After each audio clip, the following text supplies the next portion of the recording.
welcome back to my channel. I am going to do a pretty quick flip through of this. This is the Sunny Schedule book by Iroha in a B6 size. And unfortunately, I'm going to just add this little blurb at the beginning. They're not currently available. I've been looking on Amazon. I have emailed messaged the company on Instagram. I'll leave all of their information down below. But I messaged the company. I haven't heard back from them yet about when these will be available on Amazon US. It looks like they're a Japanese company and their page is all in Japanese, so I can't really tell exactly what's going on. It looks like they probably launch in October. So I'm going to show you, but I don't have a link right now. I'm going to try to update the description as I learn more. So if there's no link right now, come back in a couple months. It's like September 6th right now. So you might want to check again in October. And I'll also try to post on the community tab when they become available so that you won't miss it. But I still wanted to show this to you because I think it's adorable and I don't know why it's not more popular. As far as components, it's very similar to the Hobonichi Weeks. It has some trackers in the front, monthlies, weeklies, and then blank pages in the back. It's not laid out exactly the same, but the same general stuff is in it, you know? And it's a B6 size, this particular one. I believe they have other sizes, but this one is a B6. This one is actually called the B6, no, it's called the Sunny Schedule Book Weekly Vertical. So it comes in this little like pleather case cover. It comes on both sides actually like this. But I don't really like the cover, to be honest. It's kind of cheap feeling. If you're on a budget, I think it would be good. Oh, that's another thing. It cost $20 in July when I purchased it. This is for this year, so I assume that's kind of on sale. I don't know what the cost is going to be for the new ones coming out, so I would say probably similar in range to the Hobonichi planners, probably a little bit cheaper because they're not as well known, would be my guess. So it comes with this little cover. It's got a little flap and a magnet. And like I said, I don't really like the cover. So it's very easy to just take this whole book out. It's not attached. Just take the whole thing out and you can put it in any cover that you want. It's not a bad cover. Like, if you're on a budget, this is fine. But I like covers. This wouldn't do it for me. It's got a little pen loop over here and then two little pockets in there as well. It also comes with a couple of it comes with 3 bookmarks if you're into that. Yeah.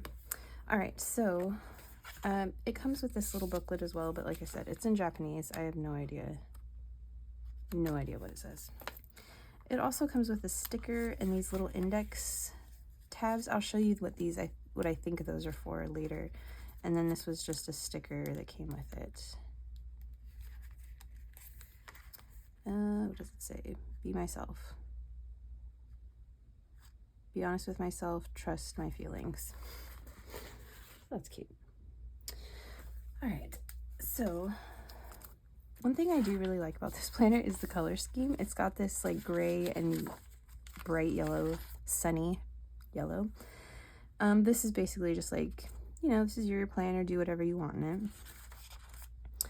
It's got year-to-glance calendars. So this planner is for 2024. So it has last year, this year, and the next 2 years.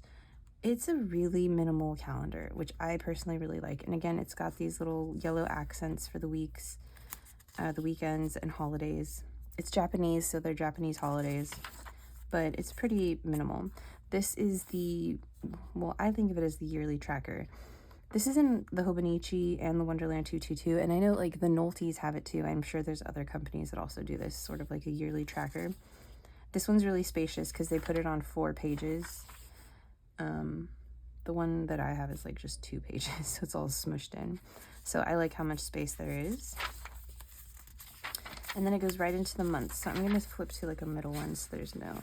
This paper does ghost a lot. So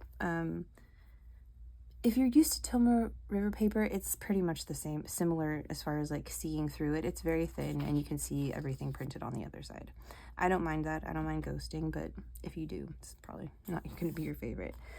I like how big this calendar is, and I also like how minimal it is. So even though there's like some things here about holidays, it's very tiny, and I don't think it's going to mess up like your space here.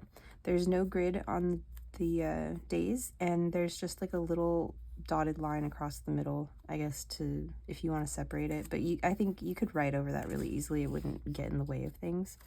So you get December of the previous year, and then it goes through January of the following year. So not quite as many months as the Hobonichi. The Hobonichi you get February and March as well. And then it goes into the weeklies. So the weeklies start in December. So you get all of December in here. Let me flip to a more middle page. Okay. This spread is why I like this planner so much. I don't know why. I like this layout a lot. So there's a little bit of space over here. The top part is the weekly. There's no grid in the top part. There's like a dotted line across the bottom, and there's a hash mark that you could draw another line here. Very minimal. The weekends are not stacked, but there's still a decent amount of space. Let me see. Compared to like, let me show you like in the Wonderland 222. So it is slightly skinnier. Let me get it better. Let's see here. Let's hold it like this maybe. So you can see the columns are like a hair skinnier than the A6 columns, but you get all of the columns across the top instead of the stack like this. This is the Wonderland 222. So I don't think that's necessarily bad. I think you could still write a lot in these columns. And they're pretty spacious vertically too. I think that's a perfect size. I like it a lot. And then this whole bottom section is just grid. And it's a really tiny grid. This is 2.5 millimeters. So you probably, unless you have teensy writing, you're gonna have to use 2 lines, but I like it. And it's also split down the middle here. There's like a slightly darker line so you can see where the middle is. I think these weeklies are super cool, personally. So those just go through December. You don't get extra weeks in here. It just goes through December, the last week of December. And then it has an index for all of the back pages. So all of the back pages are numbered. If you can see, they're all numbered. And it's a dot grid, and I believe this is about 4 millimeter. It might be a little smaller, like the Hobonichi, like 3.7. I'm not sure exactly. But they have an index in here for you that has all the page numbers already and a line to write down everything in there, which I like. I kind of like that it's all set up that way. And then you have your pages in the back. I did test my pens in here. Let me show you some of these because, so these were all the pens and inks that I tested. And this paper did really, really well. So the Diatramentis ink always bleeds a little bit. There is a tiny dot there, if you can see. That's it though. I retested it down here. It bleeds slightly, and when I went over it multiple times, it did bleed through onto the back page. The only other pen that really bled through was the Sailor 1911, and this was with a dark olive, Monteverde olivine. It's almost black, it's really dark. And it's a very fine tip. So I think this outline also was that same pen, the Sailor 1911. So I think it's because it was so fine and such a dark ink, it bled through. And when I went over it again multiple times here, it bled through onto the opposite page. So that one was a really big bleeder. However, overall, I think this paper did really well. I like this paper, actually. I like it more than the Tomoe River papers that we have now. I think this is just a nicer paper. It holds better. It holds ink better, in my opinion. You probably will need a blotting paper with this, though. I did notice that the ink does tend to sit on top of the page for a little bit, so you will need a blotting paper. However, the Pentel, I used, what was that? A Pentel Energel ink gel pen. 0.7 millimeters, that didn't bleed through. So if you don't use fountain pens, that gel pen didn't bleed through either. I could test another one. Let me see what I got here. Is this the Energel? I also have a Pilot Neo Gel. Let me just show you that one too, see how it is. Also 0.7 millimeter. This paper is so nice. It's really smooth. It's really smooth. I like it a lot. Very pleasant writing experience. But you can see, there's, yeah, it really sits on top of the page. You're going to need blotting paper. But that didn't bleed through either.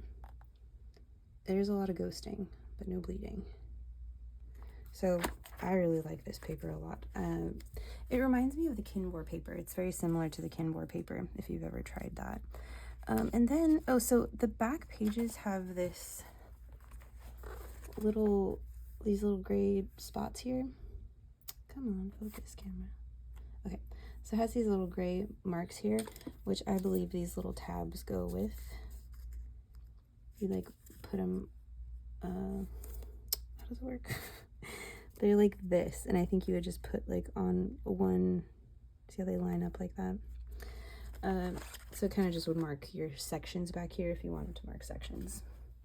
And then the only other stuff to show you is this stuff back here. There's some like, you know, kind of like the Hobonichi stuff. Wish list, which I think is kind of like goal setting.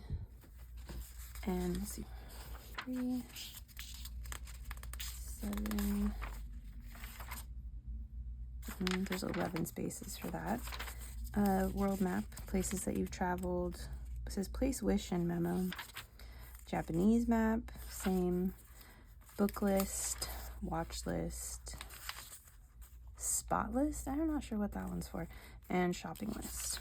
And then treasure list, this looks kind of like the My 100 from Hobonichi. And then some charts. This one's like about age, but I don't know what all these numbers mean. So, and then like some sizing charts. There's also a paper sizing chart, which I think is kind of cool if you're into stationery. And then there's also a little ruler over here along the edge. Contact info, ID and password stuff, and then your personal info. So I think it's such a cool planner. I don't know why it's not more popular. And maybe it's just, I don't know. I found this one on Amazon, like I said, and I just can't believe that more people don't have it, because it's got all the things that you want in it, right? And it's got the cool paper, and it's got the extra space, and it's a B6. Like, so many people love the B6 size now. That's ultimately why I'm not going to go with this one this year, because I don't really like B6 is okay. It's not my favorite size. I thought I would try this anyway, just to see. But I'm going to go with a B6 Slim next year, I think. But the following year, maybe, you know, I'm already thinking about 2026, so we'll see. But I hope that helped you know exactly what this planner is about. So, you know, because you probably need more temptation in planner season, right? There's not enough cool planners out there. You need to know about another one. And like I said, I will update the links and stuff so that you can see where to get it when that information becomes available. All right, thank you guys. Talk to you later. Bye.